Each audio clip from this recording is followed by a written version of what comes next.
اعوذ باللہ من الشیطان الرجیم بسم اللہ الرحمن الرحیم السلام علیکم ورحمۃ اللہ وبرکاتہ۔ میرا نام عادل شہیر ہے۔ امید کرتا ہوں کہ آپ سب لوگ بالکل ٹھیک ٹھاک ہوں گے، خیر و عافیت سے ہوں گے، اور زندگی کے ہر گزرتے ہوئے لمحے میں اللہ تعالیٰ کی ذات کا شکر ادا کر رہے ہوں گے۔ قال اللہ تعالی و تبارک فی القرآن المجید والفرقان الحمید لقد من اللہ علی المؤمنین اذ بعث فیہم رسولا صدق اللہ العظیم وصدق الرسول النبی الکریم والرؤوف الرحیم۔ اللہم نور قلوبنا فی القرآن وزین اخلاقنا بالقرآن وادخلنا الجنة بالقرآن ونجنا من النار بالقرآن۔ قال اللہ تعالی و تبارک فی شان حبیبہ مخبرا و عامرا ان اللہ و ملائکاتہ یصلون علی النبی یا ایہا الذین آمنوا صلوا علیہ وسلموا تسلیما۔ نبی کریم صلی اللہ تعالی علیہ وآلہ وسلم نے ارشاد فرمایا کہ جو شخص میرے اوپر ہر روز 1000 مرتبہ درود پاک پڑھتا ہے تو وہ شخص اس وقت تک نہیں مرے گا جب تک وہ جنت میں اپنا مقام نہ دیکھ لے۔ صلو علی الحبیب صلی اللہ تعالیٰ علی محمد صلی اللہ تعالیٰ علیہ وآلہ وسلم۔ نبی کریم صلی اللہ تعالیٰ علیہ وآلہ وسلم نے ایک اور جگہ ارشاد فرمایا من انعم اللہ علیہ نعمتا فإن اللہ یحب ان یرا آثار نعمتہ علی عبدہ۔ نبی رحمت نور مجسم شاہ بنی آدم صاحب لولاق صلی اللہ علیہ وآلہ وسلم نے ارشاد فرمایا کہ اگر اللہ تعالیٰ کسی شخص کو کوئی نعمت عطا فرماتا ہے تو یہ اللہ تعالیٰ کا حق ہے کہ وہ اس نعمت کے اثرات اس بندے کے اوپر دیکھے۔ یعنی اللہ تعالیٰ اگر کسی انسان کو مال و دولت سے نوازتا ہے تو اللہ تعالیٰ یہ پسند کرتا ہے کہ وہ انسان ایسی زندگی گزارے کہ وہ مال و دولت اس کے اوپر نظر آئے، یعنی کہ اچھے کپڑے پہنے، غریبوں کو صدقہ کرے، اپنے مال میں سے کچھ صدقہ کرے، غریبوں کا حق انہیں ادا کرے، زکوٰۃ ادا دے۔ خیر، ہم آج کے اپنے موضوع کی طرف آتے ہیں۔ ہمارا آج کا موضوع ہے کہ فرد کی غلطی ہوتی ہے اور اجتماعی ظلم ہوتا ہے۔ سگما فراڈے ایک دنیا کا نامور ترین، اسے ہم سائیکیٹرسٹ بھی کہتے ہیں۔ سگما فراڈے کے باپ کا نام جیکب فراڈے تھا۔ سگما فراڈے اور جیکب فراڈے آسٹریلیا کے رہنے والے تھے۔ یہ دونوں باپ بیٹا اون کا کاروبار کرتے تھے۔ ان کا کاروبار اچھا تھا، روزی اچھی چل رہی تھی، روٹی روزی اچھی گزر جاتی تھی، بزنس اچھا گزر رہا تھا۔ ایک مرتبہ ہوا کچھ یوں کہ اس کا باپ جو ہے، لیکن اس سے پہلے اس کے والد صاحب جو ہیں جیکبا فراڈے، وہ ہمیشہ اپنے سر کے اوپر یہودیوں نما ٹوپی جو ہوتی ہے، یعنی کہ یہودیوں کی جو پسندیدہ ہیٹ ہوتی ہے، وہ اپنے سر کے اوپر رکھتے تھے۔ ایک مرتبہ جیکب فراڈے اور سگما فراڈے سڑک کنارے جا رہے تھے۔ سگما فراڈے کی عمر ابھی کم تھی۔ جیکب فراڈے نے، اس کے باپ نے اس کا ہاتھ پکڑا ہوا تھا، تو فٹ پاتھ پر چلتے چلتے اچانک ایک جرمن نوجوانوں کا گروپ ان کے پاس آیا۔ انہوں نے جیکب فراڈے کے سر سے ہیٹ اتاری، اسے سڑک کے اوپر پھیندا، اسے سڑک کے اوپر پھینک کر اسے اپنے پاؤں کے نیچے روندا، اسے ننگی ننگی گالیاں دیں، اسے 2-4 لاپھڑ مارے اور اسے گالیاں دیتے ہوئے دھکا دے کر اسے نیچے گرایا اور خود آگے چل دیے۔ جیکبا فراڈے یعنی کہ سگما فراڈے کا باپ اٹھا، اس نے اس ٹوپی کو جھاڑا، اپنے سر کے اوپر واپس رکھا، اپنے بچے کا ہاتھ پکڑا یعنی سگما فراڈے کا ہاتھ پکڑا اور واپس اپنے گھر کو چل پڑا۔ جب دونوں باپ بیٹا گھر پہنچ گئے تو بیٹے نے اپنے باپ سے پوچھا کہ ابو، آپ ان سے لڑ سکتے تھے، آپ بھی انہیں گالیاں دے سکتے تھے، آپ بھی انہیں 2-4 لاپڑ مار سکتے تھے، لیکن آپ نے ایسا کیوں نہیں کیا؟ باپ نے اپنے بیٹے کی اس شکایت کو سنا اور مسکراتے ہوئے اس کا جواب دیا کہ بیٹے، بے شک میں بھی ان کے 5-6 گالیوں کے بدلے 2-4 گالیاں نکال سکتا تھا۔ میں بھی ان 4-5 میں سے کسی ایک کو پکڑتا، اسے 2-4 لاپڑ مارتا، خود ان سے بھی مار کھاتا اور ان کو بھی 2-4 مار سکتا تھا، لیکن میں نے ایسا نہیں کیا۔ میں نے ایسا اس لیے نہیں کیا کیونکہ تم میرے ساتھ تھے۔ اگر میں ان کو مارتا، میں ان کو تمہارے سامنے مارتا تو تم ہمیشہ دوسرے لوگوں سے میری فطرت کے مطابق یا میری دی ہوئی تربیت کے مطابق لڑتے رہتے، جھگڑتے رہتے، ان سے اپنے مذاکرات منوانے کی ضد کرتے رہتے۔ اس کے بعد جیکبا فراڈے نے اپنے بیٹے کو بڑی خوبصورت نصیحت کی۔ اس نے کہا، میرے بیٹے، تم اس ملک میں اقلیت ہو اور تمہیں اس وقت تک مار کھانے کے لیے، گالیاں برداشت کرنے کے لیے اپنے آپ کو تیار کرنا ہوگا کہ جب تک تمہارا مقام اور تمہارا نام ان مارنے والوں یا ان گالیاں دینے والوں سے اوپر نہ چلا جائے۔ جیکب فراڈے اپنے بیٹے کو اس نصیحت کرنے کے بعد اس چیز کی ترغیب دیتا ہے کہ میرے بیٹے، ہمیشہ فرد کی غلطی کنسیڈر کرو، نہ کہ اسے اجتماعی طور پر ظلم کنسیڈر کرو۔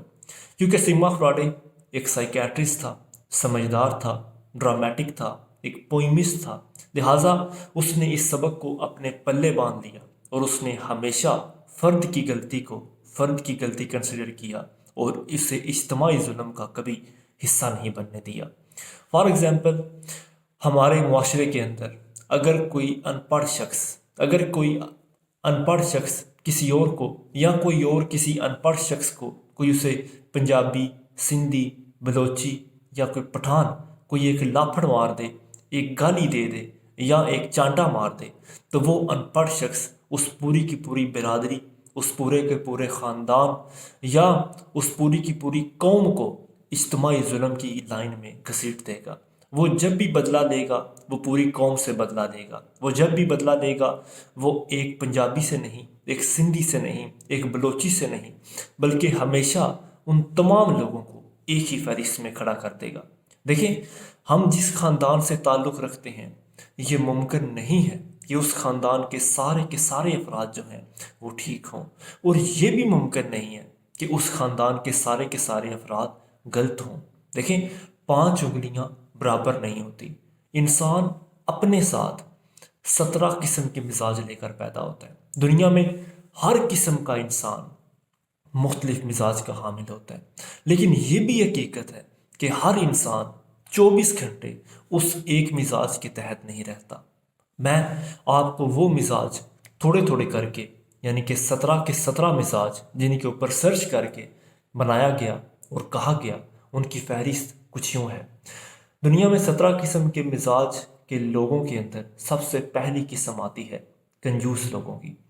کنجوس لوگوں کے پاس چاہے وہ ارب پتی ہوں، کروڑ پتی ہوں یا لاکھ پتی ہوں، آپ نے ہمیشہ سنا ہوگا کہ اللہ تعالیٰ نے حاجی صاحب کو یا فلاں سردار صاحب کو یا فلاں زمیندار صاحب کو اچھا خاصا روپیہ دے رکھا ہے، اللہ تعالیٰ کی اچھی خاصی ان کے اوپر عطا ہے، لیکن اللہ تعالیٰ نے حاجی صاحب کی جو مٹھی ہے اس کو کھلنے کی توفیق نہیں دی۔ یعنی کہ اللہ تعالیٰ کا عطا کیا ہوا بہت کچھ ہے، لیکن وہ خرچ کرتے ہوئے کنجوسی کا کام لیتا ہے۔ دنیا میں دوسرے قسم کے لوگ فیاض ہوتے ہیں۔ یہ فقیر بھی ہوں تو پھر بھی کسی کو انکار نہیں کرتے۔ ان کے پاس جو کچھ ہوتا ہے، ان کی یہی کوشش ہوتی ہے کہ کوئی ان سے مانگے، کوئی ان سے سوال کرے، کوئی ان کے در پہ آئے، کوئی ان کے دروازہ کھٹکھٹائے، کوئی ان کی چوکھٹ پر سوالی بن کر آئے تو یہ کبھی اسے واپس نہ لوٹائیں۔ نمبر 3 قسم کے لوگ بہادر ہوتے ہیں۔ یہ اتنے بہادر ہوتے ہیں کہ یہ ہر قسم کے چیلنج کا سامنا کرنے کے لیے ہر وقت تیار رہتے ہیں۔ یہ اکیلے پوری فوج سے ٹکر لینے کے لیے تیار ہو جاتے ہیں، اور یہ اکیلے ہی پورے کا پورا پہاڑ فتح کرنے کے لیے اپنے آپ کو قائل کر لیتے ہیں۔ دنیا میں اگلی قسم کے لوگ بزدل ہوتے ہیں۔ آپ انہیں پوری دنیا کے فوج کا سپہ سالار بنا دیں، یہ پھر بھی بزدلی کا مظاہرہ کریں گے۔ آپ ان کے پیچھے بے شک شیروں کی لائن کھڑی کر دیں، لیکن یہ ان کو بھی بکریوں کا یا بھیڑوں کا ایک لشکر بنا دیں گے۔ یہ مینجمنٹ کے اندر ویک ہوتے ہیں۔ یہ اتنے بزدل ہوتے ہیں کہ یہ شیروں کے ایک لشکر کو بھیڑوں جیسی تربیت دینا شروع کر دیتے ہیں۔ دنیا میں اگلی قسم کے مزاج کے لوگ شکی ہوتے ہیں۔ آپ انہیں حرم شریف میں بٹھا دیں تو پھر بھی یہ لوگ شک کرنے سے باز نہیں آئیں گے۔ دنیا میں اگلی قسم کے لوگ غیر مطمئن قسم کے لوگ ہوتے ہیں۔ آپ انہیں جنت میں بھی لے جائیں، وہاں پر بھی آپ بھی ان کو کوئی نہ کوئی شک یا کوئی نہ کوئی ایسی غیر مطمئن چیز نکالتے ہوئے یا کسی نہ کسی اچھی خاصی چیز کے اندر بھی کیڑے نکالتے ہوئے نظر آ جائیں گے۔ ان لوگوں کو ہمیشہ گلاس آدھا بھرا ہوا ہونے کے بجائے آدھا خالی دیتا ہے۔ ان لوگوں کو پورے وائٹ بورڈ کے اوپر ایک ڈاٹ نظر آ جاتا ہے جو غلطی سے لگ گیا تھا۔ ان کو پورے کا پورا وائٹ بورڈ سفید نظر نہیں آتا، لیکن ان کو وہ وائٹ بورڈ کے اوپر وہ ڈاٹ، انہیں وہ کالے رنگ کا دھبا نظر آ جاتا ہے۔ دنیا میں اگلی قسم کے لوگ فراخ دل ہوتے ہیں۔ یہ لوگ اتنے فراخ دل ہوتے ہیں کہ یہ سڑک پر پڑے ہوئے کسی عام شخص کو بھی اپنے پورے جسم کا خون تک دینے کے لیے تیار ہو جاتے ہیں۔ دنیا میں اگلی قسم کے لوگ ہمدرد ہوتے ہیں۔ آپ ان سے ان کی جنت بھی چھین لیں تو پھر بھی یہ آپ کو کھلے دل سے معاف کر دیں گے۔ ان کا دل اللہ تعالیٰ نے بہت بڑا رکھا ہوتا ہے۔ یہ اپنی اوقات کی بنا پر نہیں، بلکہ اپنی استطاعت کی بنا پر بھی نہیں، بلکہ اپنے دلی فیصلے کی بنیاد پر یہ آپ کی مدد کرنے کے لیے تیار ہوتے ہیں۔ دنیا میں اگلی قسم کے لوگ ظالم ہوتے ہیں۔ یہ اپنے بیوی، بچوں، ماں باپ، بہن بھائی یا کوئی بھی خاندان کے فرد تک کو اپنی ظلم سے، اپنے کیے ہوئے ظلموں سے یا ان کے اثرات سے نہیں چھوڑتے۔ مطلب یہ ان کا جہاں پر داؤ لگے گا یہ ہمیشہ ڈسنے کی کوشش کریں گے۔ دنیا میں اگلی قسم کے لوگ پر امید قسم کے لوگ ہوتے ہیں۔ اگر ان کو جہنم بھی مل جائے تو پھر بھی یہ وہاں سے جنت میں جانے کی ترغیبیں ضرور سوچتے رہتے ہیں۔ یہ ہمیشہ نا امیدی کے آخری کنارے تک اس گرگٹ کے ایک تار کو بجتا ہوا دیکھتے رہتے ہیں۔ یہ ہمیشہ امید کی کرن کو اپنی زندگی میں جلا کے رکھتے ہیں۔ دنیا میں اگلی قسم کے لوگ مایوس فطرت ہوتے ہیں۔ ایسے لوگوں کو اگر زکام بھی ہو جائے تو پھر بھی یہ اپنے سرہانے کینسر کی ادویات رکھ کر سوتے ہیں۔ دنیا میں اگلی قسم کے لوگ محتاط قسم کے ہوتے ہیں۔ یہ آب زمزم جیسے پاک پانی کو بھی اور صاف پانی کو بھی ابال کر پئیں گے۔ یہ اتنے محتاط ہوتے ہیں۔ دنیا میں اگلی قسم کے لوگ کیئر فری ہوتے ہیں۔ یہ لوگ سانپ کا انڈا تک پی جاتے ہیں۔ یہ لوگ گھوڑے کے منہ سے گاجر تک کھینچ لیتے ہیں۔ یہ بہت زیادہ غیر محتاط، بہت زیادہ کیئر لیس ہوتے ہیں۔ دنیا میں اگلی قسم کے لوگ شیخی خور یا خوشامد ہوتے ہیں۔ یہ لوگ اگر اپنے جسم کے اوپر ایک مرتبہ خارش کر دیں یا ایک مرتبہ چھینک دیں تو پھر بھی یہ دوسروں کو داد دینے والی نظر سے دیکھیں گے۔ دنیا میں اگلی قسم کے لوگ غلامانہ فطرت کے ہوتے ہیں۔ یہ دنیا کی سپر پاور امریکہ کے بھی اگر صدر بن جائیں تو پھر بھی یہ اپنے پی اے کو یا اپنے باورچی کو اپنا لیڈر مان لیں گے۔ دنیا میں اگلی قسم کے لوگ سازشی ہوتے ہیں۔ یہ کرۂ ارض کے اوپر یا پوری زمین کے اوپر اگر اکیلے بھی رہ جائیں تو پھر بھی یہ سازش کرنے سے باز نہیں آئیں گے۔ دنیا میں اگلی قسم کے لوگ نفاست پسند ہوتے ہیں، نفیس ہوتے ہیں، صاف رہنے کی کوشش کرتے ہیں۔ آپ اگر انہیں کوڑے دان میں یا کچرا گھر میں بھی پھینک دیں تو پھر بھی یہ وہاں سے ایک ٹشو تلاش کر کے آپ کو دے دیں گے۔ اور دنیا میں آخری قسم کے لوگ لالچی یا حریص ہوتے ہیں۔ یہ اتنے لالچی ہوتے ہیں کہ اگر انہیں ایک احد سونے کا پہاڑ دے دیا جائے تو پھر بھی یہ دوسرے کی ڈیمانڈ کریں گے۔ یہ اتنے حریص ہوتے ہیں کہ اگر انہیں امریکہ کی 36,000 کمپنیوں کی مالیت کے برابر بھی پیسہ دے دیا جائے تو پھر بھی ان کا پیٹ نہیں بھرتا، کیونکہ انسان کی فطرت ہے کہ اسے 5 چیزیں جتنی زیادہ دی جائیں اسے اتنی ہی کم نظر آتی ہیں۔ سب سے پہلی چیز علم ہوتا ہے۔ انسان کے پاس جتنا علم ہو اسے وہ ہمیشہ کم نظر آتا ہے۔ دوسری چیز آزادی ہوتی ہے۔ انسان کو جتنی آزادی دی جائے اسے ہمیشہ کم نظر آتی ہے۔ تیسری چیز انسان کے پاس اختیارات ہوتے ہیں۔ اسے اگر امریکہ کا صدر بھی بنا دیا جائے تو پھر بھی یہ سمجھے گا کہ میرے پاس ابھی بھی اختیارات کی کمی ہے۔ چوتھی چیز محبت ہوتی ہے۔ انسان کو جتنی محبت دی جائے، جتنی الفت دی جائے، اسے ہمیشہ وہ محبت یا الفت کم نظر آتی ہے۔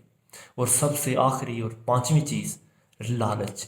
انسان جتنا حریص ہوتا ہے اس کے حرص کا دامن اتنا زیادہ پھیلتا چلا جاتا ہے، اس کی حرص کی ڈوریں اتنی زیادہ لمبی اور بڑھتی ہوئی چلی جاتی ہیں۔